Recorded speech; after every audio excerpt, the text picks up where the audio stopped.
días, mi nombre es Lourdes Valenzuela, soy la coordinadora regional de Susana Latinoamérica y me encargaré de moderar la sesión de hoy, WASH y COVID-19 en Latinoamérica. El coronavirus COVID-19 está causando estragos en la economía y los sistemas de salud a nivel global y ha llegado al continente latinoamericano, que es una de las regiones más afectadas por el COVID-19. Existe una brecha grande en el acceso a servicios básicos de agua, saneamiento e higiene, y lo cual se debe, entre muchos otros factores, a la baja priorización de estos servicios, tanto en inversiones de capital como en la operación y mantenimiento a largo plazo. En este sentido, el COVID-19 ha enfatizado la urgente necesidad de proveer y promover el acceso a estos servicios para toda la población. Hasta el 11 de junio de este año, más de 34 millones de casos de COVID-19 han sido registrados en América Latina y el Caribe. Brasil es el país más afectado por esta pandemia en la región, con alrededor de 17 millones de casos confirmados. Argentina se ubica en segundo lugar con 4 millones, es decir, que el 50% de esta cifra está en Brasil y el otro 50% se reparte en los demás países de Latinoamérica. En este webinar compartiremos ejemplos de soluciones y acciones en situación de pandemia con COVID-19, como la campaña de Nicaragua Saludable y la iniciativa de análisis de los retos de las CAPs para garantizar la sostenibilidad de los servicios de agua potable en el contexto de COVID-19. También se mostrará la acción de inclusión y acceso a WASH de grupos vulnerables en situación de calle en México. Y finalmente podremos apreciar la situación WASH relacionada al COVID-19 en Argentina. Todas estas acciones mostrarán el contexto y las acciones de la región latinoamericana. Entonces, con gusto presento a nuestra primera expositora, Carla Liera. Ella es investigadora asociada en el Instituto de Medio Ambiente de Estocolmo, el CEI. ¿Cómo estás, Carla? Buenos días. Entonces, ahora te dejo la palabra. Hola, muchas gracias, Lourdes. Buenos días. Voy a compartir mi pantalla. Bueno, entonces, muchas gracias, Lourdes. Como decías, mi nombre es Carla Liera. Trabajo para el Instituto de Medio Ambiente de Estocolmo. Y durante la pandemia nosotros hemos estado haciendo una investigación sobre las barreras al acceso a servicios de agua potable, saneamiento e higiene en la población callejera. Nos enfocamos en la Ciudad de México, principalmente porque ahí también llevamos otro proyecto y trabajamos con una ONG local que se llama El Caracol. Voy a ver, nada más déjenme ver si puedo dar siguiente sin salirme. Ya, ajá. Bueno, el objetivo de esta investigación era conocer las experiencias y factores que afectaron el acceso a los servicios de agua, saneamiento e higiene y las estrategias de afrontamiento resultantes por parte de la población callejera durante la pandemia COVID-19. La base de este estudio fue el enfoque basado en los derechos humanos, principalmente por supuesto el derecho humano al agua y al saneamiento. El derecho humano al agua y al saneamiento fueron reconocidos por la ONU en 2010 y 2015 respectivamente. El derecho humano al agua es el derecho de todos a disponer de agua suficiente, segura, aceptable, físicamente accesible, asequible para uso personal y doméstico. Y el derecho humano al saneamiento indica que es el derecho de todos a tener acceso físico, asequible al saneamiento en todas las esferas de la vida, que sea seguro, higiénico, social y culturalmente aceptable y que proporcione privacidad y garantice la dignidad de las personas que lo utilizan. El enfoque basado en los derechos humanos, claro, es un gran enfoque, sin embargo, tiene algunos vacíos y entonces previene que no tengamos a todas las esferas de la población enmarcadas dentro de estos derechos humanos, principalmente a las poblaciones más vulnerables. Por ejemplo, las medidas utilizadas para evaluar los derechos humanos generalmente no están disponibles o no son accesibles para todos. Es decir, no hay muchos indicadores que nos permitan saber cómo va el avance en derechos humanos de agua y saneamiento. Claro, para los Objetivos de Desarrollo Sostenible está el Programa Conjunto de la OMS y UNICEF, del JMP, y el análisis y evaluación global de saneamiento y agua potable, que se ha utilizado para monitorear el progreso en agua potable, saneamiento y higiene. Sin embargo, el monitoreo de grupos vulnerables usando estas plataformas es un desafío porque estas herramientas solo miden los resultados a nivel de hogar. Es decir, que la persona tiene que tener una casa para que pueda entrar dentro de la medición de estas herramientas. Y, por supuesto, las personas que están en situación de migración o que son internamente desplazadas o población callejera o incluso hogares que no están legalmente establecidos en algún sitio no entran dentro de estas mediciones, lo cual se vuelve difícil de captar a toda la población, particularmente en regiones de Latinoamérica, donde muchas veces es muy común esta situación. Entonces, nosotros nos hemos decidido enfocar en el enfoque de capacidades, ¿no? Ahorita les explico por qué. Bueno, hasta el momento ha habido una atención limitada a la garantía de los derechos humanos de la población callejera y otros grupos vulnerables. El Relator Especial de Derechos Humanos de Agua y Saneamiento ha indicado: las personas que viven en calle deben tener garantizadas las instalaciones gratuitas que brinden acceso a agua y baños. Sin embargo, no ha indicado cómo, lo cual deja un vacío enorme. Es por eso que el enfoque de capacidades nos va a ayudar a navegar estos vacíos que existen, porque la adecuación, suficiencia, accesibilidad y disponibilidad, calidad y seguridad y aceptabilidad cultural varía entre los diferentes sectores. Es decir, una persona que tiene una casa puede decir, bueno, yo utilizo cierta cantidad de agua porque puedo almacenar agua, o porque siempre tengo agua corriente, o porque tengo un baño disponible ahí. Sin embargo, una persona, por ejemplo, en situación de calle, o de población callejera, perdón, no puede tomar esas decisiones porque solo tiene a lo mejor acceso a agua potable una vez al día, o solo tiene acceso al baño una vez al día. Por ende, sus necesidades cambian durante ese momento. A lo mejor se tiene que bañar, se tiene que lavar los dientes, tiene que tomar el agua, tiene que incluso a lo mejor cocinar en ese momento. Entonces, todo esto va cambiando. Es por eso que el enfoque de capacidades nos ayuda mucho o nos ayuda a completar este vacío. El enfoque de capacidades explora el uso del enfoque de capacidades, donde se prioriza la libertad para lograr el bienestar, y el bienestar se entiende en términos de las capacidades y el funcionamiento de las personas. Es decir, centrarse en lo que las personas son capaces de hacer dentro de su contexto con los recursos que tienen. Desde ahora les voy a hablar un poco sobre el caso de estudio y la recolección de datos. Detalles de la investigación. Bueno, nosotros hicimos una colaboración entre el Instituto de Medio Ambiente de Estocolmo y la ONG mexicana El Caracol. La ONG mexicana El Caracol es una ONG que se dedica a promover los derechos humanos de la población callejera, no en cuestiones de agua y saneamiento, sino a nivel global. Sin embargo, claro que les importa esto. La investigación cuantitativa fue una encuesta de 85 preguntas, centradas principalmente en acceso a servicios de agua y saneamiento antes y durante la pandemia COVID-19. La recopilación de datos comenzó en febrero de 2021 y concluyó en abril de 2021. En total se realizaron 101 encuestas con hombres y mujeres de la población callejera utilizando la herramienta Cobo Toolbox, y la recolección de datos fue posible porque fue parte de la campaña de salud iniciada por el Caracol para abordar el derecho a la salud de la población callejera durante la pandemia COVID-19. Como podemos ver aquí al lado, son grupos, es una brigada, que le decían Brigada SOS, donde ellos se encargaban de llevar barriles de agua, jabón, sanitizante a la población callejera, ya que se encontraba muy marginada en el contexto en el que todos los comercios en México cierran. El caso de estudio es, actualmente hay 6.754 integrantes de la población callejera en la Ciudad de México, de los cuales 87% son hombres y 13% son mujeres. El 50% de la población se encuentra concentrada en 3 de las 16 alcaldías de la Ciudad de México, y como, bueno, creo que en muchos países de Latinoamérica fue la misma fecha, el 30 de marzo de 2020 se decretó una emergencia sanitaria por el COVID-19.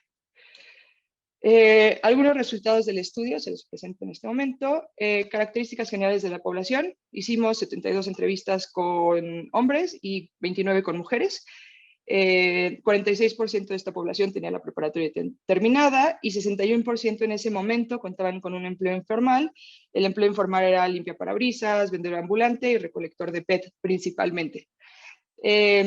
El ingreso, esto es bastante impresionante, el ingreso promedio por mes antes del COVID-19 era de alrededor de $70 americanos al mes, y durante la pandemia bajó a $20 americanos. Entonces sí es una reducción bastante grande. Las fuentes de agua durante el COVID-19, como podemos ver, es el agua embotellada comprada. En México creo que es muy común que la gente compre agua, y esto supuesto que representa un impacto a la economía de una persona que está ganando $20 al mes. Algunos reportaron gastar entre $1 y $3 americanos al día para poder comprar agua embotellada, debido a que sí hay hay un gran miedo por tomar agua de bebedero, bueno, del grifo. Sin embargo, como podemos ver, algunos también lo hacen grifo en comercio privado, y esta otra es la residencia, es decir, si se quedaban en un hostal o si se quedaban en algún tipo de casa del gobierno. Aquí vemos que la principal fuente de agua de manos para el lavado de manos es el lavado de manos en baño público, el grifo en espacio público y fuente en parque o plaza, y 51% reportaron que tenían que llevar su jabón para poder hacer una limpieza adecuada. Este jabón, como les decía, fue proporcionado por la ONG, quien les brindó tanto gel sanitizante como jabones y algunos otros insumos sanitarios. En cuanto a las instalaciones de saneamiento durante el COVID-19, la principal instalación fueron inodoros en comercio privado, y algunos, como podemos ver aquí abajo, la defecación a campo abierto es muy común, o fue muy común y sigue siendo muy común entre la población callejera.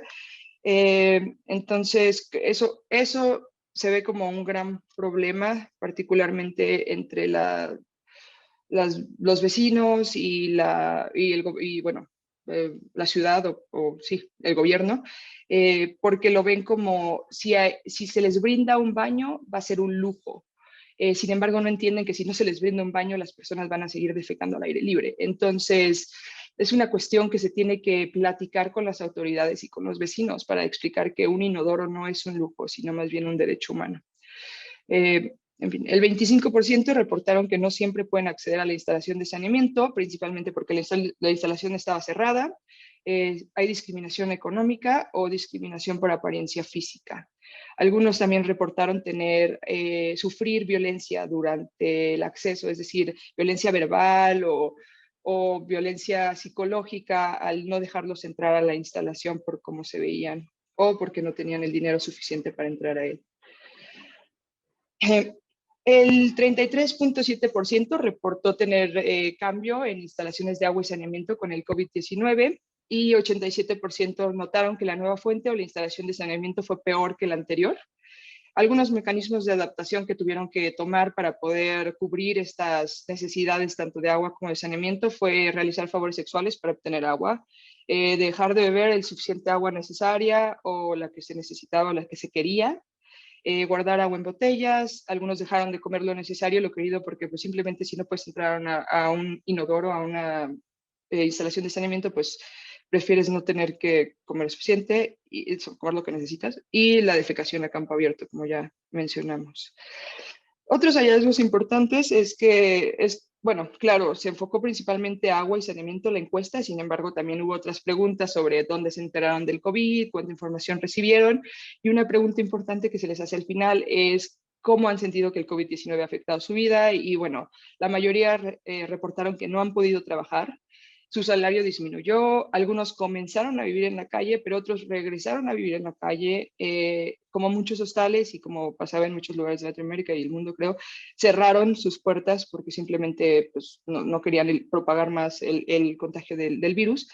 Se empezó a discriminar más. Algunos reportaron que se les discriminaba por cómo se veían, entonces la gente decía que ellos eran el COVID, que ellos traían el COVID, y algunos sufrieron más violencia doméstica por el estrés causado, por el estrés que se causó debido al COVID-19. Discusión y siguientes pasos. Bueno, una discusión importante es que las barreras para acceder a los servicios de agua potable y saneamiento siempre han existido, o sea, no es algo nuevo. Sin embargo, el COVID-19 exacerbó estas barreras, es decir, el hecho de que los comercios estuvieran cerrados, el hecho de que, por ejemplo, estando en la ciudad, los bebederos del metro no funcionan. Entonces eso quiere decir que si la población iba al metro a tomar agua de ahí, ahorita no funcionan por cuestiones sí, claro, por cuestiones de salud, pero pues esto fue una barrera adicional o lo que ya existía y lo que sufren estas personas a diario.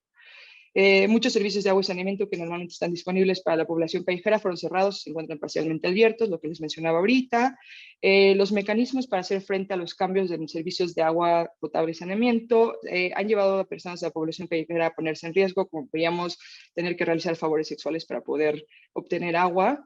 El costo del acceso a los servicios de WASH ha creado una carga económica muy importante para las personas. Si vemos que una persona está ganando $20 al mes y se tiene que gastar entre $1 y $3 al día para poder tener agua o incluso acceder a una instalación de saneamiento, es muy alta. Y todas estas barreras han limitado el pleno disfrute de los derechos al agua y saneamiento, que esto es muy importante y por eso hacemos énfasis al principio en el enfoque de derechos humanos, porque no es nada más, bueno, aquí está el agua y aquí está el saneamiento, sino es, bueno, ¿qué es lo que esta persona puede y necesita realizar durante el día con esa agua y con ese acceso a las instalaciones? Entonces, por eso es que estamos explorando el framework, lo puse en inglés, el enfoque de capacidades. Los siguientes pasos es que vamos a realizar entrevistas con el Caracol, con el personal del Caracol, para conocer más sobre la respuesta de salud e higiene que dieron a la población durante los meses más críticos de la pandemia. Una presentación de datos a las autoridades y vecinos sobre el problema y las posibles soluciones para evitar la práctica de defecación a campo abierto, explicarles esto de que los baños no son un lujo, sino un derecho.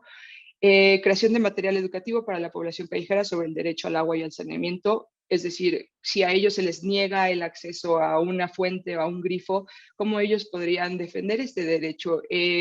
Incluso hacer denuncias, digo, sé que las denuncias muchas veces no funcionan principalmente, bueno, no sé, en México, pero que se haga énfasis en que es su derecho y que es necesario que ellos lo conozcan, y un documento de mejores prácticas para asegurar que se garantice el derecho humano al agua y al saneamiento de las poblaciones más vulnerables a partir de la mirada del marco de capacidades. Muchas gracias y ese es mi contacto. Muchas gracias, Carla. Muy impresionante tu presentación, realmente para mí ha sido, bueno, es conocer nuevos datos, es muy importante el porcentaje de gente que vive en las calles y que tiene acceso a agua y saneamiento de forma pública, ¿no? Con los servicios públicos y que claro, se ha visto coartado por el tema del COVID-19. En la última parte vamos a acceder a preguntas y respuestas si es que existen y te voy a dar de nuevo la palabra. Bien, entonces a continuación presento a nuestras segundas expositoras. Ella es Liz Rivera, vicecoordinadora de la Red de Agua y Saneamiento en Nicaragua, y Idalia Lau Blanco, también de la Red de Nicaragua, de Agua y Saneamiento en Nicaragua y también de Borda. Entonces ahora Idalia y Liz les dejo la palabra y estamos atentos a su presentación. Buenos días, ¿me escuchan? Sí, Idalia, te escuchamos bien. Bueno, muy buenos días a todos y todas los participantes de este webinar. El día de hoy les vamos a presentar dos experiencias de cómo RASNIC hemos venido realizando en respuesta a la situación de pandemia COVID a través de nuestros miembros, redes aliadas y donantes.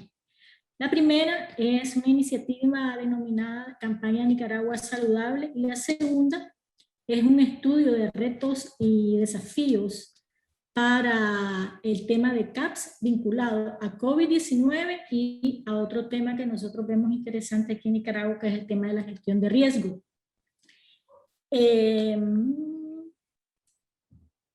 Para los que no nos conocen, Lisa Rivera es directora de país de Water for People de Nicaragua, tiene 10 años de experiencia trabajando con organizaciones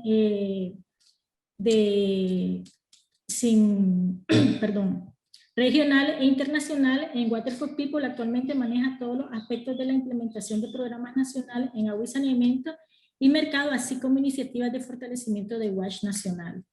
Y yo soy Idalia Lau Blanco, formo parte de la Dirección de Gestión de Riesgo de Proyectos en Borda, Nicaragua.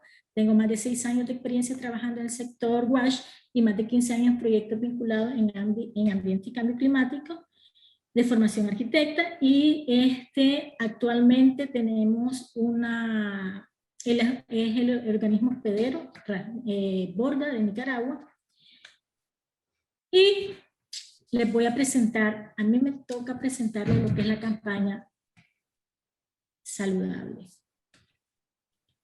Pero antes antes de esto, les quiero contar qué es RASNIC. RASNIC es una plataforma de apoyo a la modernización y fortalecimiento del sector de agua potable y saneamiento, con miembros nacionales e internacionales, tanto del sector público, comunitario, privado, y contabilizamos ya 21 años de habernos constituido. Actualmente participamos activamente 26 organizaciones, miembros, más redes aliadas que conforman también, son parte de la red. ¿Qué hacemos? Promovemos y facilitamos espacios de diálogo y consulta en los diferentes actores del sector de agua y saneamiento. Tenemos institucionalizado un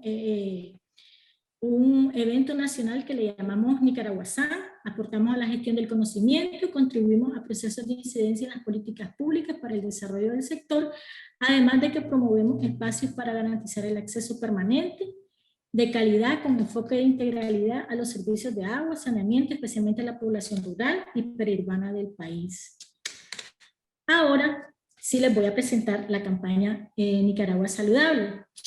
Que conozcan en qué consiste y quiénes participan, qué se hizo, las lecciones aprendidas y las recomendaciones que hemos logrado obtener con esta campaña.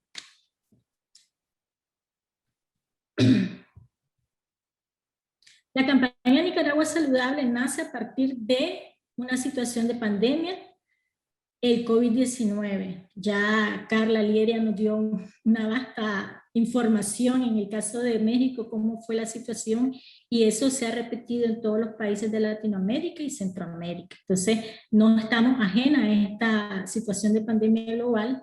¿Y qué es lo que pasó entonces en RASNIC? La campaña ha tenido dos etapas. La primera fue en sus orígenes, en donde nace como una iniciativa de 12 organizaciones de la red y redes aliadas que definieron la primera actividad de respuesta inmediata a la situación de pandemia. Entonces dijeron, bueno, está sucediendo algo, tenemos que hacer algo. Y antes de que sucedan más situaciones adversas, tenemos que movilizarnos y vamos a hacer esta campaña, siendo la sensibilización, divulgación y comunicación los temas que deberían priorizarse en los territorios ante esta situación, se dijo. Y en un segundo momento de la campaña surge este año, cuando ya las experiencias de trabajo en torno a la pandemia trajeron mayores aprendizajes y mayores formas de abordaje. Entonces, ya ahí conseguimos un financiamiento con el BID y la UNICEF, y es la segunda etapa. Entonces, inició con el objetivo, y se mantiene, de proveer información necesaria para detener la propagación de COVID-19, resaltando, sí, la importancia del uso adecuado del recurso agua. Ese es el objetivo principal de esta campaña. ¿Quiénes son entonces el público meta? El público meta de la campaña inició toda la población nicaragüense en general, con énfasis en la población rural, periurbana y los prestadores de servicios de agua y saneamiento en el área rural. Luego, en la segunda etapa, que les comentaba, dadas las coordinaciones con los miembros y organismos donantes de la red, se prioriza un enfoque dirigido a niños y niñas, a lo que tiene que ver a la familia, dado que en muchas escuelas y comunidades para ello era necesario llegarles con un mensaje como más preciso y adecuados a sus contextos. ¿Cuáles son estos mensajes claves de la campaña? Se dividieron en población rural, periurbana, familia y niñez, y estos fueron temas de lavado de manos, lo del tema de distanciamiento social, todo lo que es de protocolo, el uso de la mascarilla, el manejo de agua seguro, y además añadimos un tema que nos pareció conveniente porque se ha analizado de que el COVID ha incrementado la situación de violencia de género. Entonces incorporamos en esta campaña un tema de género que tiene que ver con responsabilidad compartida en las tareas de cuidado y medidas de prevención en el hogar. Además, el otro público meta con mensajes clave son los prestadores de servicios comunitarios. Entonces ahí nosotros llevamos temas de garantizar el suministro de agua segura de forma continua, la protección de las personas encargadas en las labores de mantenimiento del sistema con todo lo que tiene que ver los protocolos, el uso racional del agua, que es otro tema que nosotros miramos que ahora con todo el tema de lavado de manos, la presión sobre el recurso se ha incrementado. Entonces se vino de alguna manera a que este fuera un tema prioritario y además el respeto de las medidas de prevención en las tareas vinculadas. ¿Qué medios de divulgación tuvimos en esta campaña? Tuvimos 4 grandes medios. Un medio que fue televisivo, un medio que fue radial y un medio que fue a nivel de afiche y redes sociales.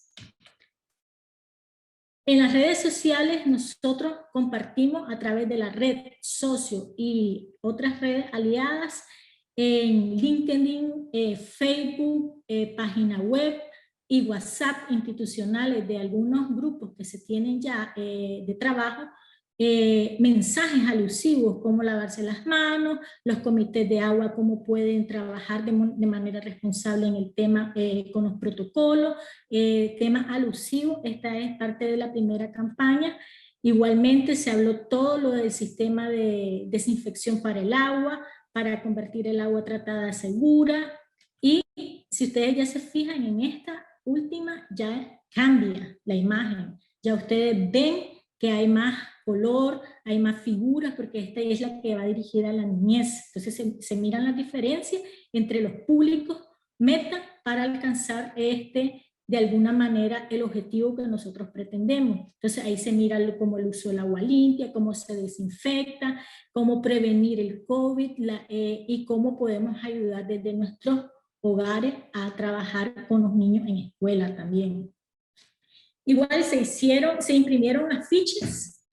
Estos afiches son con mayor detalle, hay más indicaciones. Estos se proponen que estuvieran puestos en escuela, en centros de salud también, en algunas instituciones, para que la gente con más detalle pueda leerlo, ¿verdad? Entonces, por eso tiene mayor contenido de texto, porque el fin era eso, como más indicativo.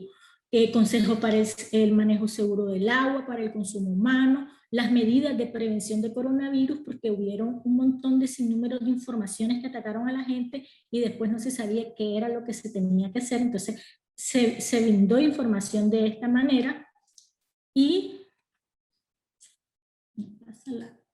estos son los últimos afiches, son 4, son 4 para los niños también, para la escuela, igualmente que es el COVID, porque también hubo mucha desinformación y todavía hay de lo que sí es y lo que no es y cómo se puede preparar. Ya Carla nos dio algunos resultados de esa información y cómo desinfectar para protegernos, cómo con poca agua podemos prevenir el COVID, cómo debe ser el uso racional de esto con los niños, porque ahora le decís lavado de manos, entonces ellos comienzan a hacer un lavado de manos y te gastan todo el agua. Entonces también hay esa parte de sensibilización para abordaje de este tema. Que en otros medios de comunicación que se hizo, se diseñaron 6 viñetas radiales sobre los temas principales que abordé de la campaña. Y esto se hizo en una difusión de radios nacionales, las 2 principales que hay en Nicaragua, pero además a través de los socios, miembros de la RASNIC, se logró hacer contacto con radios locales, y esto para tener como mayor cobertura.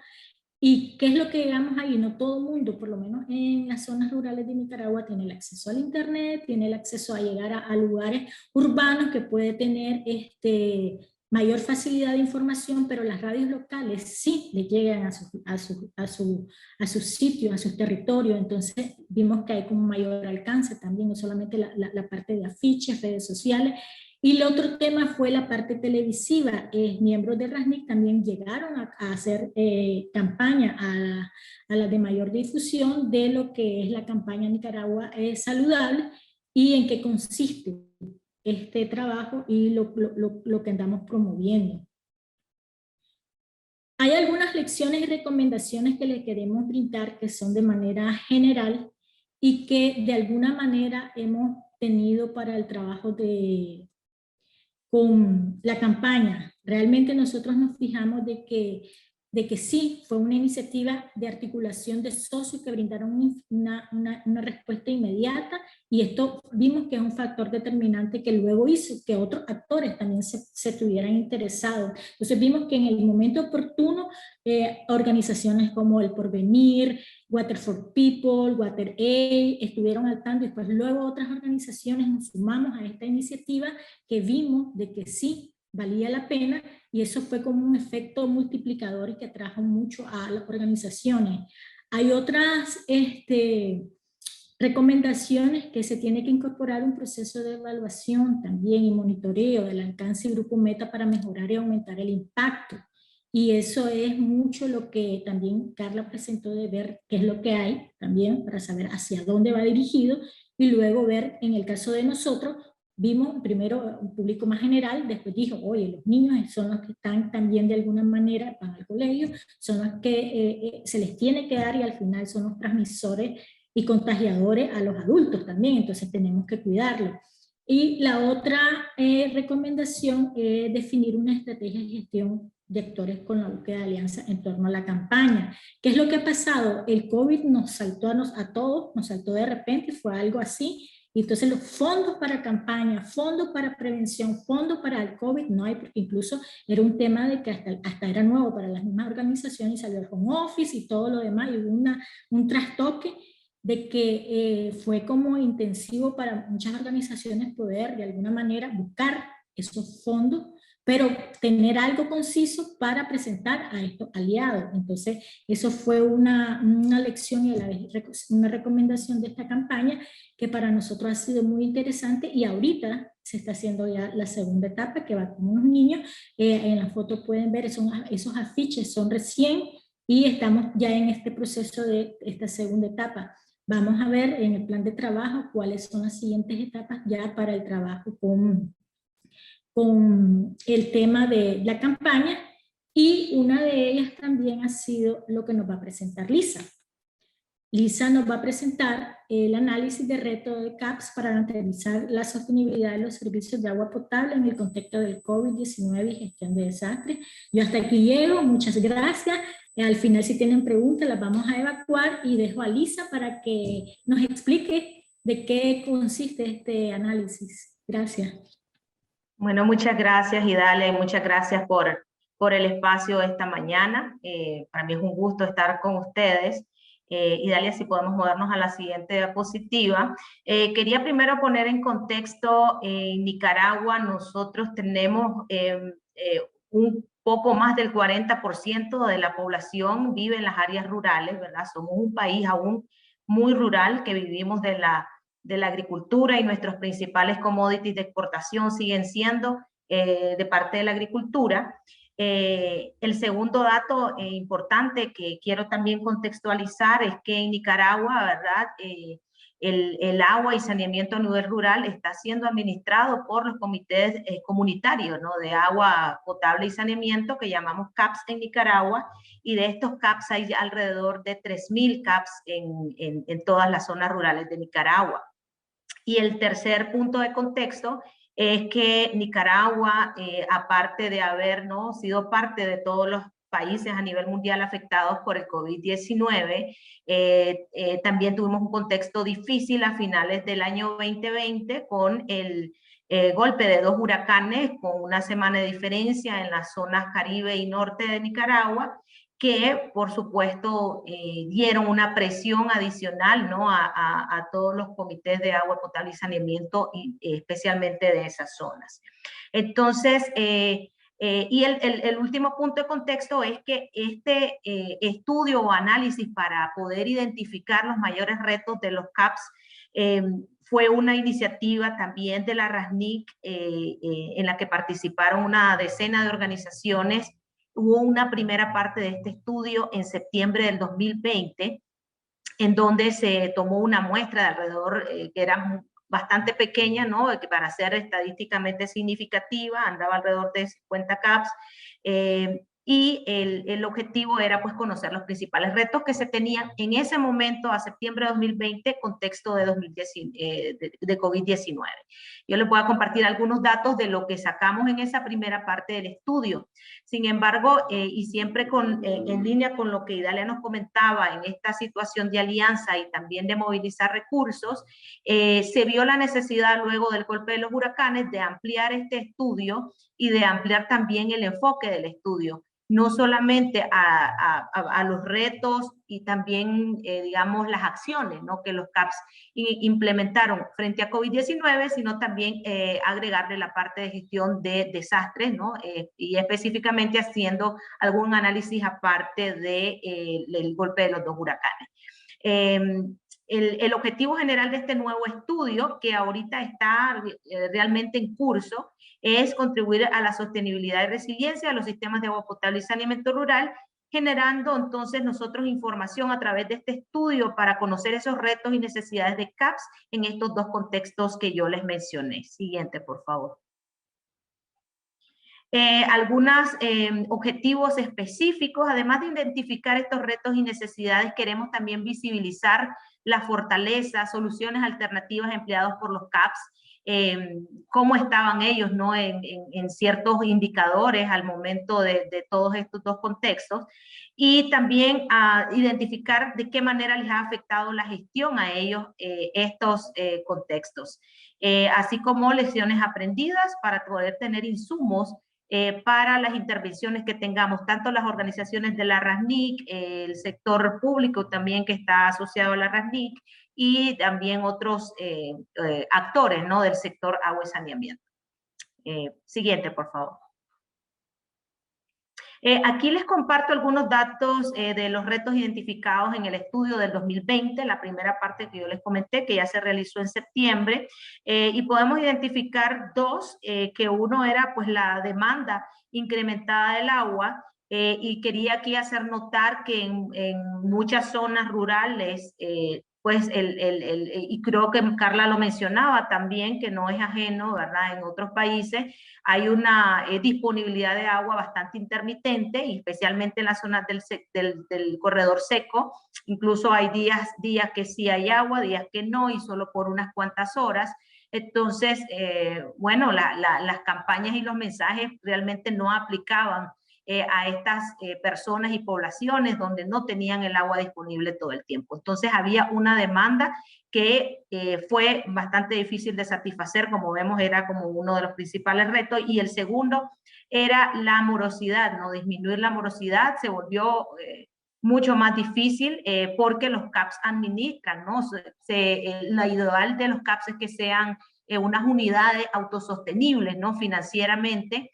Y en estos contextos, obviamente, y creo que también ya se han visto datos de cómo afectó económicamente a las familias el COVID-19, y pues la morosidad fue uno de los temas que se disparó para la sostenibilidad de los comités de agua potable y saneamiento.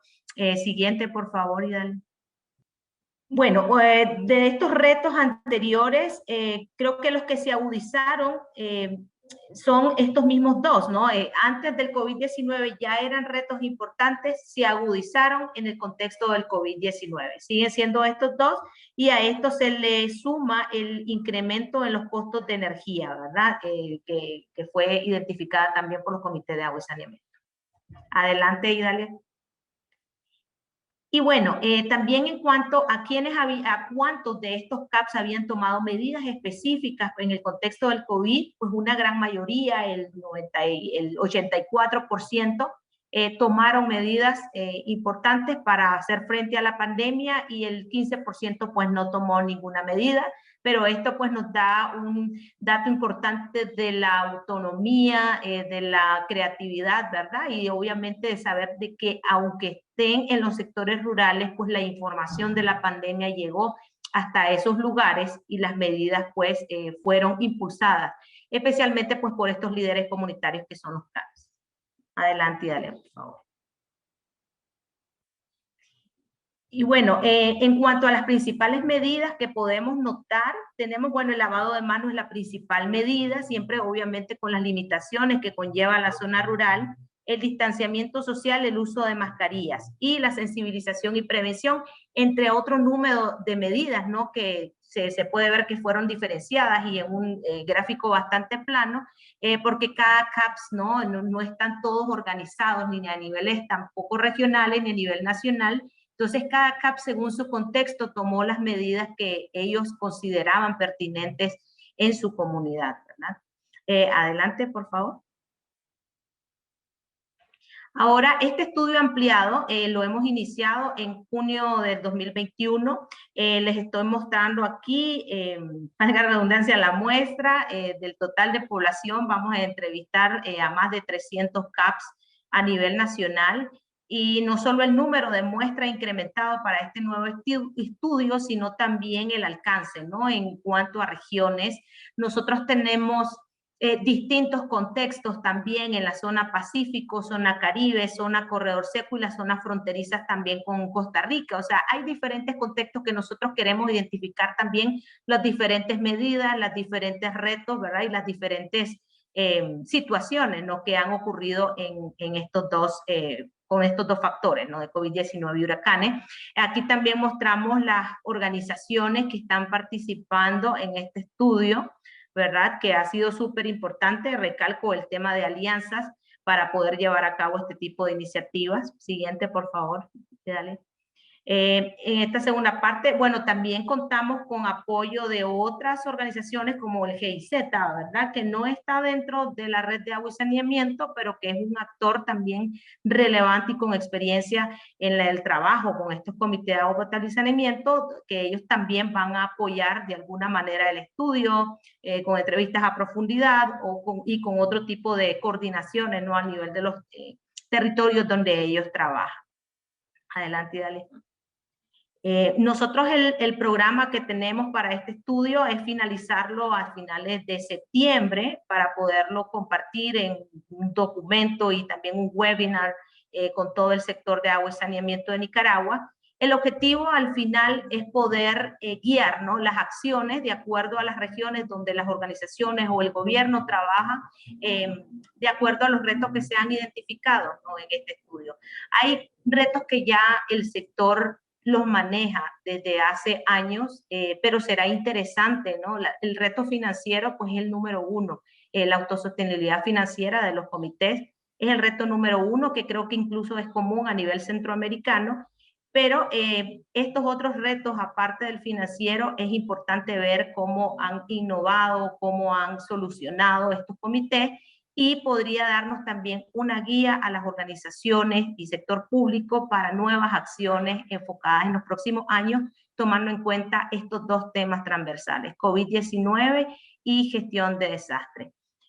Bueno, muchas gracias por el espacio. Yo me quedo por aquí y quedamos abiertos también a preguntas posteriormente. Saludos. Muchas gracias, Liz. Muchas gracias, Idalia. Excelente las acciones que debemos tomar en cuenta para asegurar la salud de nuestras poblaciones. Realidades que se repiten en los países latinoamericanos nos muestran la importancia de la educación, de la información, así como la organización y apoyo a las iniciativas civiles, como son los comités de agua y saneamiento que también tenemos en otros países. Bien, para finalizar tenemos el grupo del Instituto Nacional de Tecnología Industrial, INTI, de Argentina. Voy a presentar a Mónica Tedesco. Ella es diseñadora, egresada de la Universidad de Buenos Aires. Tiene una maestría en desarrollo sustentable y distintas especializaciones en gestión de la innovación y sostenibilidad. Ella trabaja en el Instituto Nacional de Tecnología Industrial, lleva adelante procesos y proyectos complejos de abordaje multidimensional a través de modelos de gestión asociativos, ¿no? Juan Manuel Vázquez es licenciado en Ciencias Químicas, egresado de la Universidad de Buenos Aires, se desempeña también en el Instituto Nacional de Tecnología Industrial, INTI, como un analista químico de diversidad de matrices, analista meteorólogo. Participación en la preparación, organización y gestión de ensayos de aptitud de matrices acuosas y también en auditorías técnicas como auditor responsable. Y finalmente Ricardo Muir, que es experto en procesos de articulación e integración de capacidades territoriales, sectoriales, organizaciones en proyectos complejos, asistencia metodológica para el desarrollo de políticas públicas participativas, consultor para el armado de escenarios de trabajo colectivos con la implementación de estrategias y acciones de trabajo en red. También es investigador independiente del Instituto de Investigaciones Sociales de América Latina. Él coordinó durante más de 10 años el área de cooperación en programas de planificación participativa y gestión asociada de Flaxo. Entonces, gracias al equipo de INTI, yo les dejo la palabra y estamos atentos a su presentación. Bueno, muchas gracias por la invitación y por este espacio para poder contar también nosotros qué es lo que está pasando en nuestro territorio. Habíamos pensado de arrancar con un pequeño videíto que tiene 1 minuto que cuenta así súper rápido el hacer del INTI y desde qué lugar estamos parados ahí como punto focal de Susana en Argentina. Así que intento compartir pantalla y arrancamos con... La industria argentina cuenta con un socio estratégico para hacer frente a sus desafíos. Un socio que está presente en todas las provincias del país, que los acompaña con innovaciones, asistencia técnica, servicios y capacitación, que se preocupa por ser el guardián de la calidad de sus productos y servicios, que se asocia con las pymes para desarrollar tecnologías innovadoras, que certifica sus productos, sus procesos y las competencias profesionales de su gente, que tiene la responsabilidad de producir, mantener y diseminar los patrones nacionales de medida. Un socio que los ayuda a mejorar su productividad, a dar el salto exportador y también a crear empleo de calidad, que se involucra en el desarrollo de proveedores nacionales y el fortalecimiento de las cadenas de valor, que sabe que el futuro ya llegó y por eso apuesta a la industria 4.0. Somos el INTI, sabemos de tecnología. Nuestro compromiso es con la industria nacional.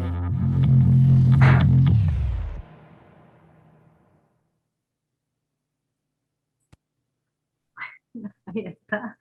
Pero bueno, más que nada para que vieran desde dónde hacer del INTI y también el desafío nuestro de las necesidades que hay en nuestro territorio, en nuestro país, y cómo desde ese lugar que venimos y como parte de un organismo de ciencia y técnica nacional, dar respuestas a las necesidades que hay en la comunidad viviendo desde esta historia, ¿no? Más desde de lo productivo y lo técnico.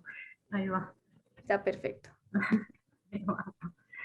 Bueno, algo que no menciona en la presentación y que para nosotros es importante también, porque hay todo un montón de conocimiento en relación a las cuestiones que tienen que ver también con lo ambiental y la salud, y desde estas dimensiones que tienen que ver de lo tecnológico vinculados, ¿no?, a estos temas. Este es más que nada como el listado, ¿no?, de las distintas áreas y departamentos, pero sí sirve para mostrar de que hay una apuesta en que todo el modelo que tenga que ver con el desarrollo de lo productivo y de lo tecnológico tenga en cuenta su contexto, lo ambiental y a las comunidades sobre todo también. Esta es una de las curvas ya conocidas, ¿no?, del COVID. Esta es la situación que hay en Argentina. Por suerte ya estamos bajando un poco más. Tuvimos un momento bastante crítico, ahora están un poco más libradas las terapias intensivas, pero en ese contexto también que tenemos toda esta problemática tan grande con la pandemia, todo lo que implicó en el esfuerzo para el sistema de salud y también mucho impacto en lo productivo por todas las restricciones que hubo también con las cuarentenas, impactaron muchísimo en nuestro país. Y bueno, y desde el INTI, si bien no es que incidimos directamente en las políticas públicas de salud, sí somos parte del Estado Nacional y articulamos para poder igual dar respuesta y ayudar en todo este lío que tenemos en realidad globalmente, ¿no? También. Ahí, Juan Manuel. Bueno, sí, gracias Mónica, pero bueno, tomando lo que dijo Idalia, como que la situación que nos puso esta pandemia fue algo de repente, y a pesar de eso, también desde el Estado Nacional y nuestro organismo se puso a trabajar con diversos proyectos para dar una acción frente a la problemática. Uno de los que quiero mencionar es, esto va a ser, no es mi intención darle una explicación exhaustiva de los proyectos, pero solo una mención de cómo ha trabajado nuestro organismo. Uno es el Olfatest, que es un kit de detección de pérdida de olfato con tiritas y diversas sustancias químicas que se hace para lo que es medir lo que es la pérdida de olfato y detectar la pérdida de olfato como una característica propia de lo que es la enfermedad de lo que va desarrollando, ¿no? De las, digamos, características a aquellos que padecen que contraen el COVID, ¿no? Esto se desarrolló por el departamento de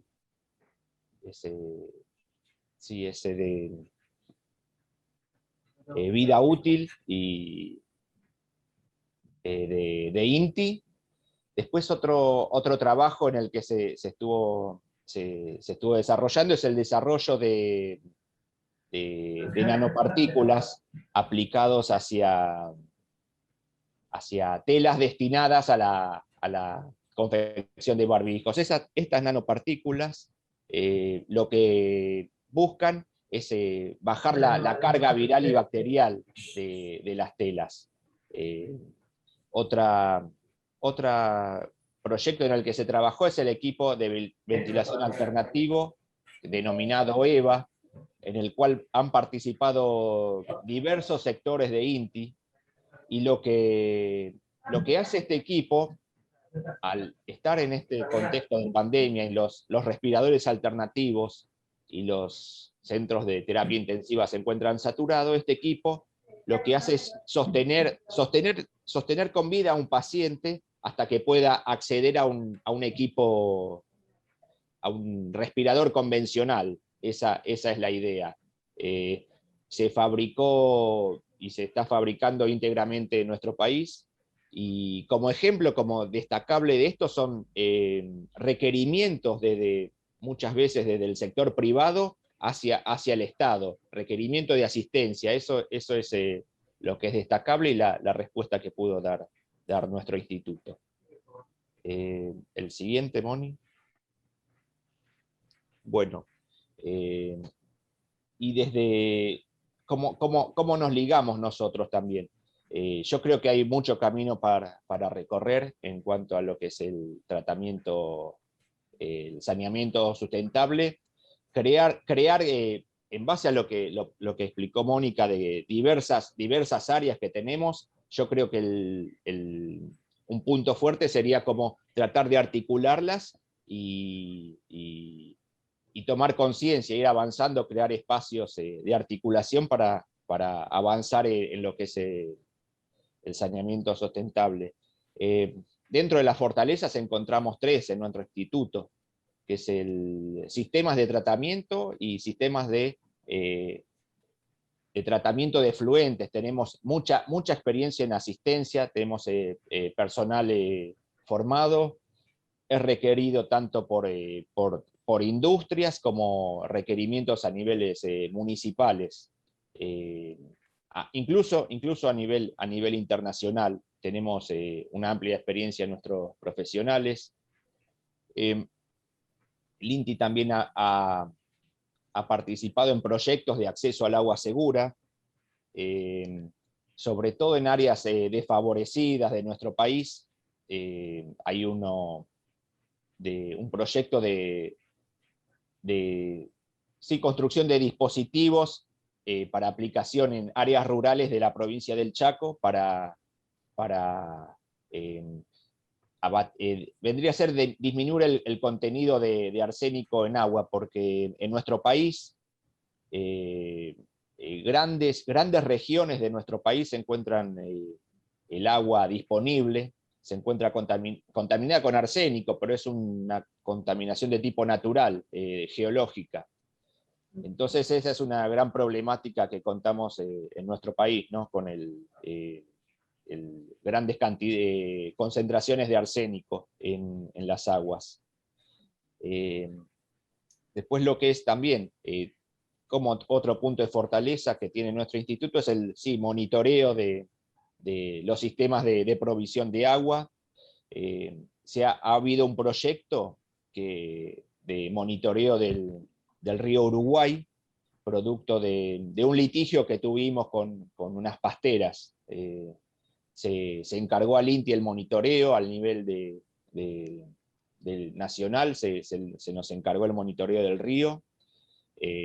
También se colabora el INTI con otros organismos, ente regulador del agua. Nosotros hacemos el control, asistencia a los organismos, que son los encargados de proveer, el agua, la red de agua de los distintos municipios.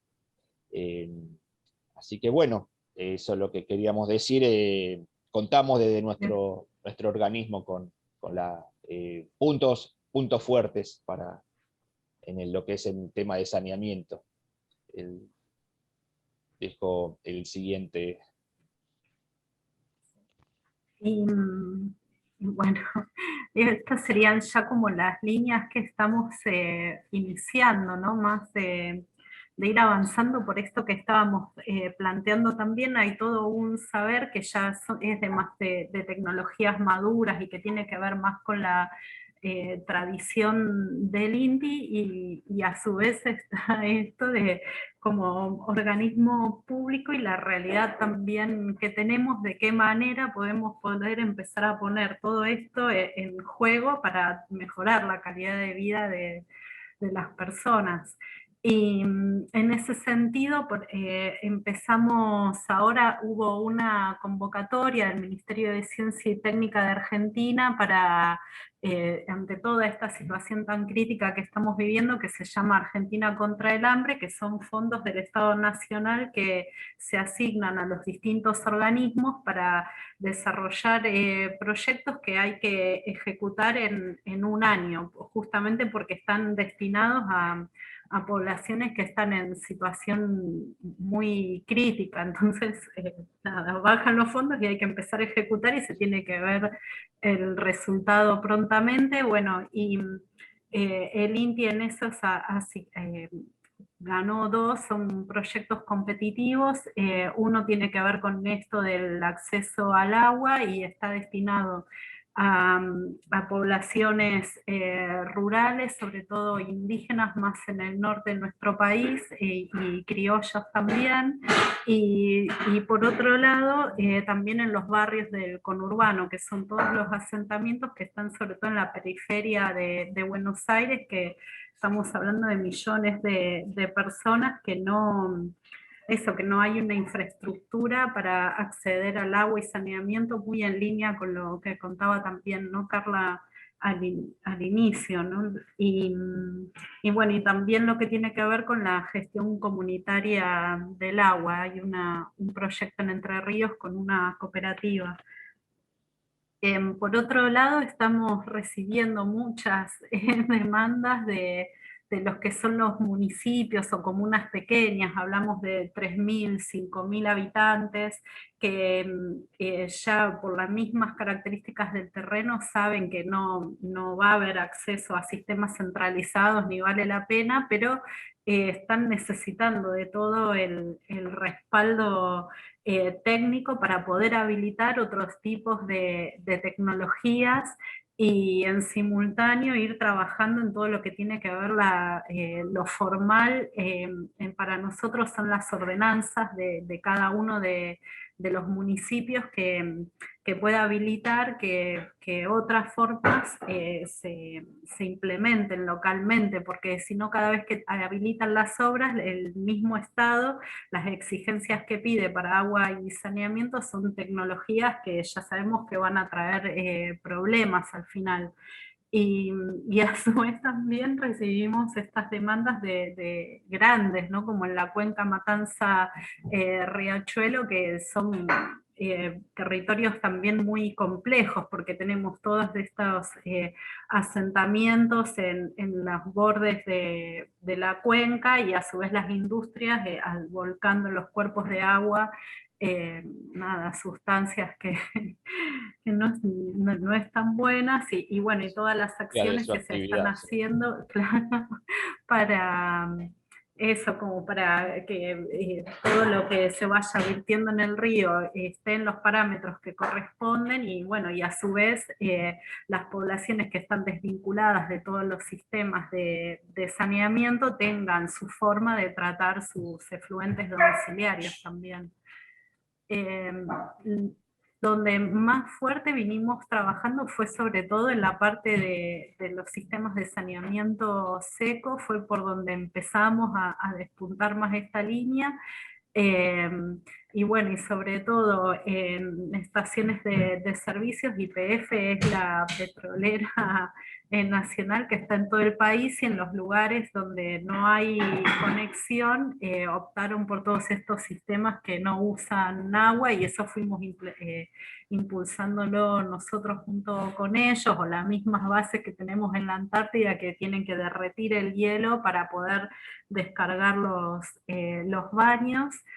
Así que ahí también hubo solución por ese lado, y después también estuvimos trabajando fuerte con el Ministerio de Salud en el armado de una directriz nacional que habilitara todo lo que tenía que ver con los sistemas secos, sobre todo también los baños secos, y eso sirve de paraguas para que los distintos municipios y territorios se puedan ir implementando estas tecnologías.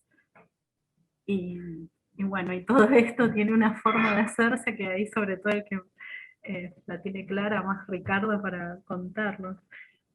Bueno, no sé si esperemos que pueda mostrar algo de esa claridad, gracias. Y bueno, el marco metodológico tiene que ver mucho con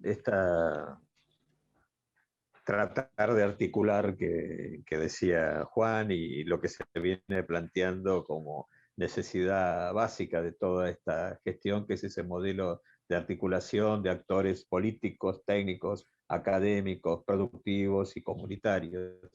Entonces ese es el enfoque que le estamos dando, y por eso el INTI se presenta a estas convocatorias como un esfuerzo para acercar las soluciones tecnológicas a problemas concretos, y se acercan al INTI, como decía Mónica, estas demandas que son cada vez más y cada vez más complejas a la escala de una política pública de asistencia tecnológica como es el INTI.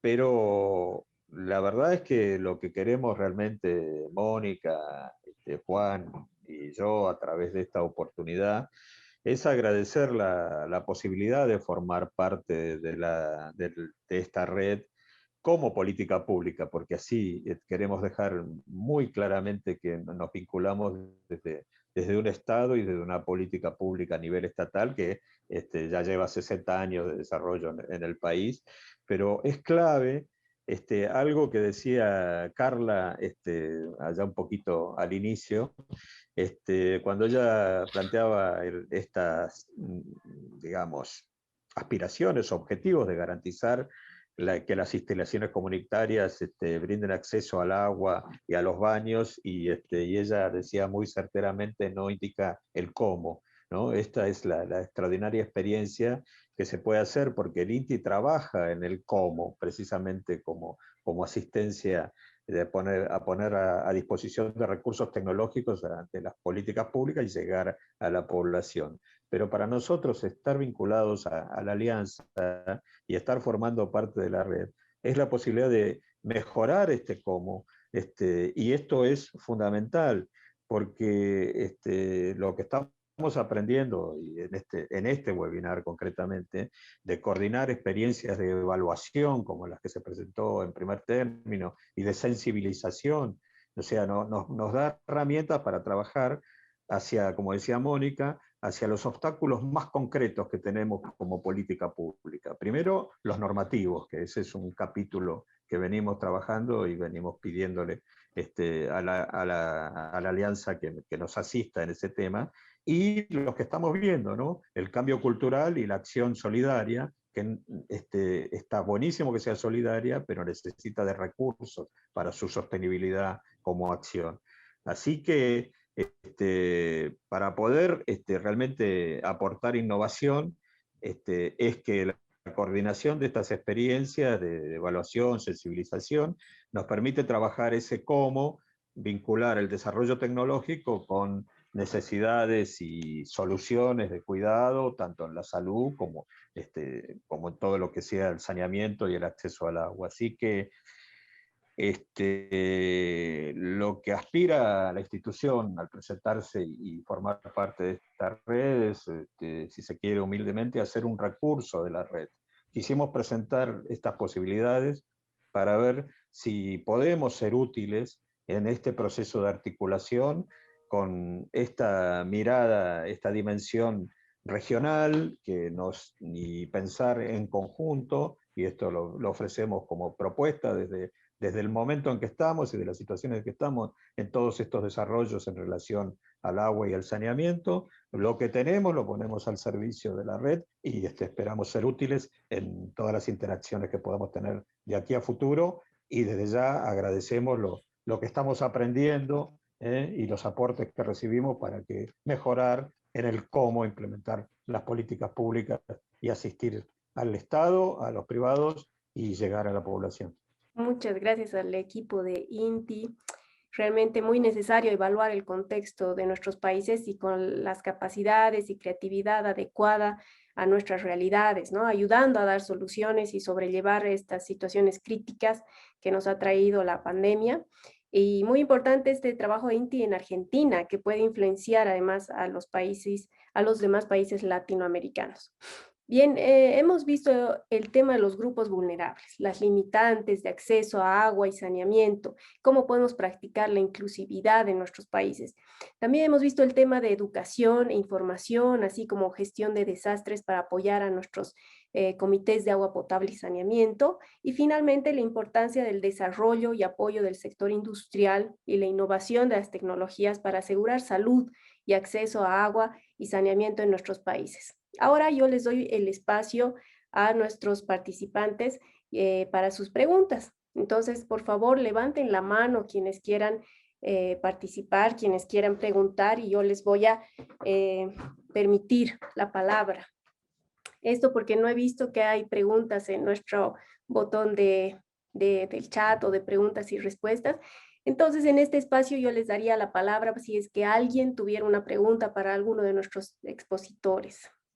Le quería consultar si es posible a Idalia, porque ella planteó dentro de los objetivos de la RASNIC el tema de gestión del conocimiento, y bueno, por lo que acabamos de exponer con el grupo, quería ver si ella ve vinculación de esta gestión con el conocimiento con lo que, porque este es uno de los objetivos también estratégicos del INTI, esta gestión del conocimiento, y quería saber cómo lo encaraban desde la RASNIC.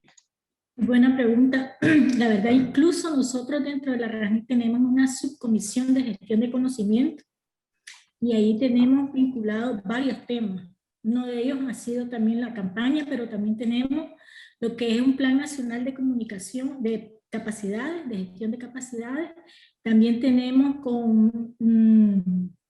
con el trabajo que hemos venido desarrollando de institucionalizar un evento de foro y feria en donde damos ahí intercambios también temáticos de capacidades entre los mismos socios, entre los grupos meta y organismos donantes. Han sido estos como las estrategias que tenemos dentro de la RASNIC, además de que tenemos una línea estratégica para la gestión del conocimiento. Entonces, en el tema de COVID y gestión de riesgo es inevitable que la gestión del conocimiento no sea una de las prioridades. Entonces, para nosotros ha sido vinculante el tema, y INTI, yo lo estaba visualizando y es como un laboratorio que se tiene público-privado y de comunitario, y que nosotros de alguna manera lo hemos visualizado aquí, tanto como organismos propios como la misma red. No sé si tiene Lisa alguna ampliación del tema. Muchas gracias, Idalia. No, excelente pregunta. De hecho, a mí me llamó mucho la atención las innovaciones que ustedes presentan. Ojalá tuviéramos en algún momento la oportunidad de compartir, o de que ustedes nos compartieran más de ese conocimiento. Sería muy interesante, porque hay un tema que creo yo que podríamos nosotros avanzar un poco más acá, y es la innovación. Y creo que INTI, con lo que nos acaba de presentar, tiene, y lo que mencionó don Ricardo sobre esa política de largo plazo es muy importante, porque creo que eso es lo que les ha permitido tener esos avances importantes en innovación. Y creo yo que yo lo visualizo, que ojalá podamos tener algún espacio dentro de estos eventos próximos, o en particular pues RASNIC y INTI, tener algún tipo de intercambio, algún webinar. Sería interesantísimo, porque quizás los contextos a veces son diferentes, pero hay cosas que también pueden ser bastante parecidas. Nosotros estamos completamente abiertos y buscando ese tipo de conocimiento que pudiera ser aplicable a los contextos nuestros. Gracias. Buenísimo, gracias. Y si me permitís, Lourdes. Sí, Ricardo, por favor. En ese sentido, si no hay alguien que quiera hacer otra pregunta, ¿no? Para no... También Juan Manuel quisiera participar. Y no, muy breve y más destinada a Lourdes, porque hubo compañeros del INTI que nos consultaron por si podían asistir al webinar, y fue algo como que contratiempo y no hubo tiempo. Y si queda como grabado y pueden acceder en otro momento. Sí, el webinar queda grabado, y las presentaciones también en la plataforma de Susana. Yo les voy a compartir el link de acceso a este webinar y a las presentaciones por nuestras redes sociales, y también por el grupo de WhatsApp de Susana Latinoamérica. Entonces ustedes lo van a poder reenviar y recompartir. Muchas gracias. Sí, es nuestro primer webinar en martes. Creo que martes es un día complicado en Latinoamérica, ¿no? Es como que está empezando la semana, ¿no? Generalmente nosotros hacemos los webinars los jueves, ¿no? Pero nos pusieron este martes, o sea que teníamos que cumplir con la fecha. Pero los jueves nos va mucho mejor, con mayor participación. Creo que ya llegando al fin de la semana hay como más espacio para poder participar de estos webinars, ¿no? Carla, por favor, que te doy la palabra. Sí, yo solo quería hacer una pregunta para ambos grupos, y era como si ustedes han notado la priorización de los temas de agua y saneamiento a partir del COVID-19, y si lo han hecho, es cómo mantener ese momentum ya sea con sociedad civil, pero también con gobierno. Porque yo veo que sí, ahorita el gobierno está muy entusiasmado y todo, pero bueno, ¿cómo podemos mantener este ímpetu, ¿no? Así que es para ambos, para quien usted contestar.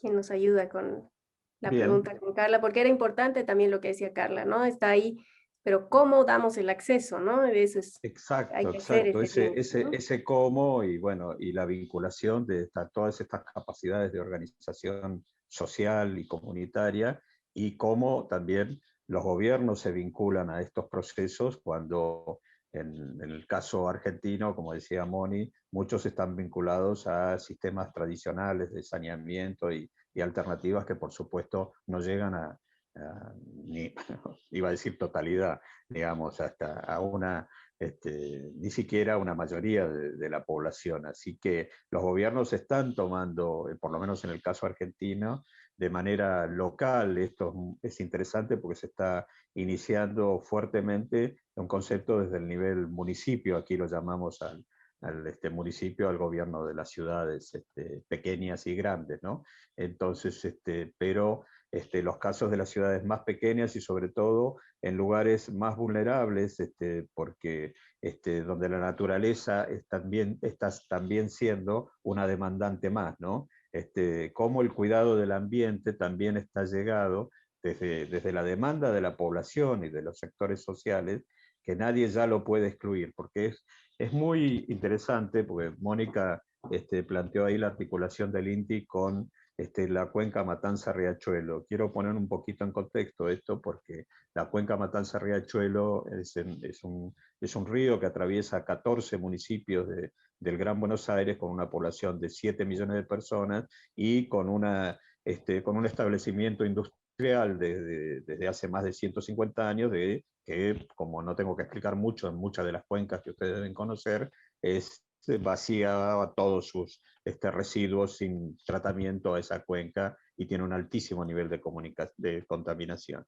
Entonces, desde esa escala, digamos, donde ya la concepción de que esto no puede seguir más, y las empresas también están tomando esto, como ustedes lo deben vivir a escala mundial, y esto sería muy interesante, lo planteo como tema, que la Susana a nivel mundial también capitalice este posicionamiento de marketing de las empresas hacia la mirada ambiental y de protección del ambiente, ¿no? Porque como nos ha pasado en jornadas organizadas en el INTI, aparece el CEO de Unilever a nivel mundial y nos da un discurso sobre sustentabilidad que nos quedamos chiquitos nosotros. Entonces, y eso está muy bien que suceda, pero ¿cómo capitalizar, en esto sigo la pregunta de Carla, todo este interés social, empresarial, gubernamental, que ahora no pueden eludir la palabra sustentabilidad, y por supuesto el acceso al agua está en los primeros. Así que lo que tenemos que hacer es aprovechar esta tendencia. Por eso instituciones como de política pública como esta requieren tanto de esta fortaleza social, y sería interesante que podamos consolidar esto, y eso era una pregunta que también yo le quería acercar a Carla, cómo lo veía, en el caso, por ejemplo, de desarrollos tecnológicos concretos como el inodoro seco, en esa posibilidad que ella planteó, en esa evaluación que ella nos mostró tan claramente, en esa dimensión catastrófica ya de imposibilidad de acceso al agua, si ve que habría alguna manera de complementar y combinar políticas para que lo antes posible se acceda a estos procedimientos que no son fáciles, porque requieren también cambios culturales.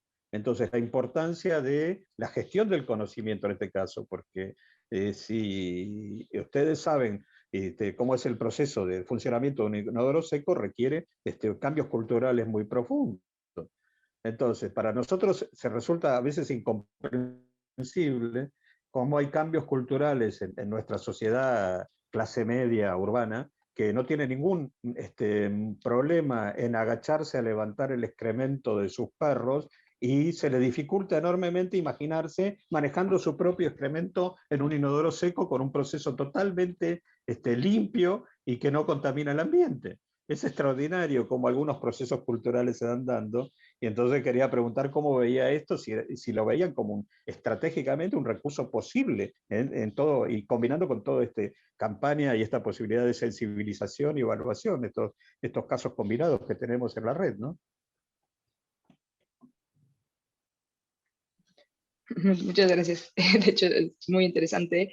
Y a ver, yo veo que las tecnologías son impresionantes y esta campaña de sensibilización es muy importante, y creo que hay un factor en medio que no entiende bien, como dice Ricardo, la tecnología, pero tampoco está abierta a hacerlo. Entonces creo que esta transmisión de conocimiento y esta cadena de transmisión de conocimiento tiene que ser una manga de la política pública, ¿no? Y es como, en mi caso, por ejemplo, en el caso de población callejera, es cómo llegas a los vecinos o a la comunidad a explicarle, mira, los baños no son un lujo, son algo que se necesita. Te puedo dar esta súper tecnología y baños secos, por ejemplo, pero ¿cómo les explicas que son necesarios? Porque, o sea, yo lo veo aquí en la ciudad y vas caminando y baño 5 pesos, baño 10 pesos, como si fuera algo extraordinario, ¿no? Y entonces ¿cómo haces esa esa conexión con la población. Eso es a mí lo que me falta como en el terreno más de políticas públicas. Creo que las políticas públicas son súper necesarias para poder implementar nuestra tecnología de agua y de saneamiento, pero es cómo conecto con la población en el terreno. Y es algo que nosotros en este caso pues vamos a tener una incógnita y que yo voy a tener que ahora sí que acercarme a los expertos de políticas públicas para poder preguntar, bueno, cómo moverme, o sea, cómo moverme en este sentido, ¿no? Así que, bueno, gracias por poner una mano a disposición porque sí, va a ser muy importante. Gracias, Carla. Adelante. Lo de las políticas públicas es muy importante para todo, hasta cómo hemos llegado a esta situación de pandemia, ¿no? Pero adelante, Lisa, por favor, te doy la palabra. Gracias. Bueno, respondiendo a la pregunta de Carla, en nuestro caso sí lo hemos visto, ¿verdad? Que con todos estos contextos, el tema de agua y saneamiento subió, ¿no? Su perfil. Me parece que para poder conservar este momento es muy clave también conectarlo con el otro tema urgente que es cambio climático. De hecho, la Unión Europea fue lo primero que hizo, conectarlo a esa urgencia, y me parece que ese es el camino que debemos seguir a futuro, pero también me parece muy importante lo que Carla menciona, porque el hecho de la sensibilización a las comunidades, porque en muchas zonas rurales, y nosotros lo vemos, el saneamiento no es una priorización, por ejemplo, es un tema de priorización y de concientización también, y la RASNIC pues lo ha identificado. De hecho, tenemos ahí un proyecto aún en camino para poder levantar esto, porque sí va a depender mucho también de lo que las comunidades prioricen como una necesidad, ¿verdad? Entonces hay que como que combinar esos temas para poder seguirle dando el ímpetu al tema, ¿verdad? Gracias. Gracias, Lisa. Por favor, Idalia. En el caso de saneamiento, agua, higiene, cambio climático, hay otro tema que nosotros ahorita con RASNIC estamos dándole como un perfil alto, que es el tema de gestión de riesgo, vinculado a todo lo que nos ha pasado con la pandemia y además con la presión que hay. El tema de agua, el tema de desechos sólidos, por todas las medidas de protección que ahora se le ha agregado a la situación, que es todo lo que tiene que ver con las mascarillas descartables, con todos los usos de estos plásticos que ahora para el alcohol y todo eso. Entonces hay esos temas que vienen a surgir y que realmente se tienen que potenciar y hacerlo como un solo proceso integral. Y es donde allí podríamos nosotros desarrollar proyectos conjuntos de la mano con la población. En la campaña de saneamiento nosotros vimos la presión que hay del recurso agua ahora con todo lo de lavado de manos. Y si eso no lo podés vos manejar de tus territorios y a través de políticas públicas, vos le estás creando esa presión al recurso de cuenca, al tema de gestión integrada del recurso hídrico. Entonces viene desde ahí una situación que no la vas a poder solventar en tu territorio, a nivel de cuenca, a nivel de caserío, a nivel de tu casa, y eso para nosotros ha sido vital, y eso lo detectamos tanto en la campaña como en el análisis de estudio de los CAPS, que lo presentamos y vieron que fueron una de las primeras situaciones que ellos tuvieron que prever. Entonces creo que estamos con una situación que si no la vemos de manera integral y la vemos por sectores, no le vamos a hacer un abordaje de alguna manera más asertivo, y que el producto final siempre van a ser atomizados, así, productos así. Entonces creo que ese vínculo público-privado tiene que estar de la mano con esa integralidad y la parte de sostenibilidad, porque si no estamos volviendo a caer a los viejos conceptos antes de la pandemia, que no los habíamos resuelto tampoco y que los estamos incrementando todavía. Entonces eso para nosotros desde la RASNIC y pues a través de Borda, en el caso que yo trabajo, ha sido como la perspectiva de trabajo, la integralidad de estos procesos. Entonces tenemos el reto todavía, estamos todavía, porque la pandemia todavía continúa. Estamos en esa parte que es, no sabemos si intermedia, si vamos finalizando o qué, pero cada país, cada territorio, cada comarca, cada municipalidad es diferente su actuación, es diferente su capacidad de respuesta. Entonces, a eso es que nos estamos enfrentando ahorita. Y algo que sí vimos nosotros en la red es que la complementariedad de acciones y es saber el bosque completo y no solamente las hojitas, nos ha funcionado de alguna manera, y por eso es que ven algunos procesos que nosotros estamos llevando y que tienen que ver con una lógica al final de manera integral. Entonces, gracias. Gracias, Idalia. Dale, Ricardo, y después tenemos la participación también de Américo Herrera de los participantes, y les voy a leer también un mensaje que nos ha mandado Gabriela Garcés. Entonces, dale adelante. Bien, ahí me quedó flotando algo que dijo Lisa, y hago una pequeña introducción a lo que quiero decir. Nosotros en los procesos de articulación, tanto de actores técnicos como sociales y toda situación que tratamos de transformar reuniones en situaciones de trabajo, decimos el que viene con una idea se va con un trabajo. Esta es nuestra consigna, digamos. Y entonces, tomando esa línea y lo que dijo Lisa con respecto, conectarlo con ambiente, o sea, conectarlo con cambio climático, ¿no?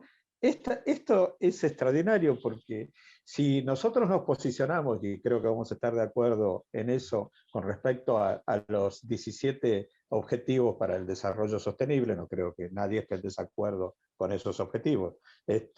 Entonces, lo que nos falta, y estamos viendo, es que falta conectarlos entre sí, porque fíjense que los procesos del 4 de educación de calidad con el de salud y bienestar estamos viendo que se suma al 9 con el tema de agua y con el de trabajo y reducción de las desigualdades y las ciudades sostenibles y la acción por el clima y la vida de los ecosistemas. O sea, les propongo, digamos, que de alguna manera le demos forma, porque esta es la forma, aparte tiene el mismo nombre, al 17 de alianzas para lograr los objetivos.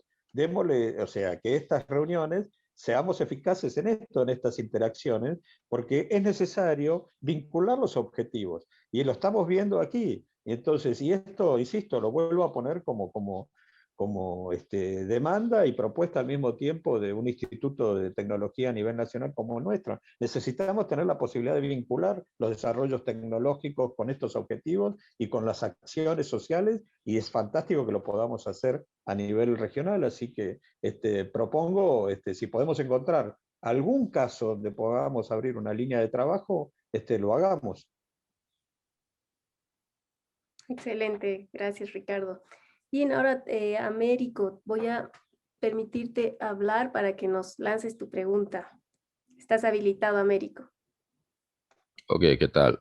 Muy buenos días. Américo Herrera, yo soy consultor boliviano y vivo en Nicaragua y trabajo con las organizaciones de RASNIC, también las conozco y estamos muy cerquita hace ya un buen tiempo. Miren, yo quería brindar un par de comentarios con relación a las presentaciones y los aportes posteriores, pero también posiblemente es más que comentarios, tal vez puede ser en línea con lo que mencionaba Ricardo, una exhortación, a ver si podemos dar un paso hacia adelante. Yo creo que hablando de alianzas y hablando de las ODS, pues definitivamente esta es una agenda global de desarrollo que tiene un carácter sistémico. No solo trabajar en un objetivo es posible, pero usted va a impactar en otros en la medida en que vaya actuando en uno y en otro. Y el diseño de esa estrategia, de esa agenda, de alguna manera nos deja la ventana abierta para que actores de desarrollo, públicos, privados y sociedad civil, identifiquen como lo están haciendo las empresas. Yo vengo a trabajar con un colectivo regional en Centroamérica y el Caribe de empresas en materia de responsabilidad social, y es interesante cómo las empresas están empezando a priorizar en función de su core, su línea de negocio, cuáles son las ODS que más les impactan, y en función de ello empiezan a reorientar sus modelos de negocio y generar sus estrategias para justamente hacer mejor lo que saben y deben hacer. Entonces, en ese sentido, yo creo que sería interesante pensar en algún momento, a partir de un caso o de un espacio de intercambio, en el cual podamos tener a actores públicos, privados y de sociedad civil, para que podamos ver estrategias de avanzar en ese cómo. El cómo le escuché a Ricardo, Mónica, Idalia, Lisa, Carla, Lourdes. El cómo es el que nos está moviendo. Y creo que tenemos que dar un paso hacia desglosar ese cómo. Y posiblemente es el cómo lo involucramos con actores y ponemos al actor aquí. Si tenemos que traer o invitar al representante de Unilever o de Bridgestone o de algunas otras empresas que corporativamente están moviendo la aguja en varios espacios, sería interesantísimo invitarles a posicionarse, pero ver en qué medida sus estrategias de sostenibilidad, también de triple utilidad, se vinculan con estas medidas prácticas de agua y saneamiento. Y eso ayuda a que la empresa se vea como parte de. No creo que muchas ONGs en muchos de nuestros países, con la movilidad de los fondos de cooperación, han visto al sector privado como el que reemplaza al donante sueco o al donante noruego, y eso es un error. Y con toda certeza, porque los idiomas son diferentes, los intereses son diferentes y los roles en el desarrollo son diferentes. Entonces, mi aporte pues tiene la finalidad de poner el tema un poquitito más, a redondear el marco de alianzas y tal vez invitarnos a que en algún otro espacio, a través de Susana, se pudiera hacer un momento en el que tengamos actores públicos, privados y tratar el tema. Y yo me ofrezco como un referente de contacto, tal vez para buscar algunos referentes o aliados en Centroamérica de empresas que podrían estar interesados o dispuestos a intercambiar. Y también estoy seguro que en los otros países tenemos muy buenas referencias. Ok, adelante, colegas, y gracias por el espacio. Muchas gracias, Américo. Si nos dejas, por favor, tu email en el chat para que lo guardemos. Y muy bien recibido el reto de Américo en hacer un evento de ese estilo, ¿no? Bien, yo les voy a leer en el chat, nos ha dejado un comentario Gabriela Garcés, nos dice que sería una oportunidad de buscar formas de posicionar a Susana y miembros en las iniciativas a nivel municipal, a nivel de país, justo ahora que municipios buscan formas de mejorar su planificación, educación, tecnología. Saludos, Gabriela Garcés, Perú, Alemania. Muy de acuerdo con Idalia Lau en vincular temas de calidad de agua y residuos. Excelente evento, felicitaciones. Gracias, Gabriela. Vamos a tomar en cuenta. Es verdad, es Susana Latinoamérica. Este capítulo se ha abierto hace 2 años más o menos, hace 1 año y medio. Y es trabajo de nosotros, ¿no? De participar en estos webinars, de dar justamente las ideas como Américo y empezar a posicionarnos, a relacionarnos, a compartir el conocimiento en la biblioteca de Susana, donde es abierto a todos los que son miembros de la red de forma gratuita, ¿no? Entonces, depende de ustedes. Bien, entonces, primero, 1 millón de gracias a la participación de nuestros expositores y a la asistencia de todos. Hemos podido compartir acciones con capacidades innovadoras para asegurar la sostenibilidad y la inclusión de nuestros servicios de agua y saneamiento y en general para adaptarnos a esta situación de pandemia, combatirla, salir victoriosos con estas interrelaciones de la red Susana. Pero quisiera cerrar con una pequeña reflexión que nos ayudará a pensar cómo hemos llegado a esta situación. Ustedes ya lo han nombrado, pero yo lo voy a poner en reflexión. Entonces, el salto de los nuevos virus al ser humano se produce por una serie de causas relacionadas entre sí. La invasión del hábitat de los animales salvajes por asentamientos humanos, con esto la destrucción de la biodiversidad, la deforestación, el despiadado trato a los animales en la ganadería industrial para poder abastecer a la demanda de carne de las poblaciones y en menor escala, pero con igual afectación, la caza, el tráfico ilegal y los mercados de animales vivos. Las industrias extractivas y explotaciones agrícolas y ganaderas intensivas, el cambio climático, el mal uso de los combustibles fósiles, la hipermovilidad y una globalización neoliberal que solo atiende al beneficio económico a corto plazo. Un ejemplo de la presión que se ejerce sobre los ecosistemas son los trágicos incendios en la Amazonía, en buena medida provocados con el fin de ganar tierras para la ganadería. La verdadera victoria que impida la repetición de estas pandemias radica en un cambio de alimentación y de vida, dejar el consumismo sin sentido y revalorizar las tareas del cuidado hacia humanos, animales y ecosistemas, reforzando el carácter social del Estado, defendiendo la sanidad pública y dejando atrás el modelo de desarrollo insostenible. Como dicen, la revolución comienza en nuestro plato, en nuestros hábitos y en nuestras demandas como ciudadanos conscientes. Debemos obligar a nuestras autoridades a empezar a mirar a largo plazo. Veamos la crisis como una oportunidad para escuchar otras voces, para pensar y explorar otro mundo posible. Entonces, yo les agradezco por su participación en este webinar, sobre todo a nuestros expertos panelistas, y los espero hasta la próxima oportunidad, donde estarán nuevamente invitados a participar. Hasta pronto.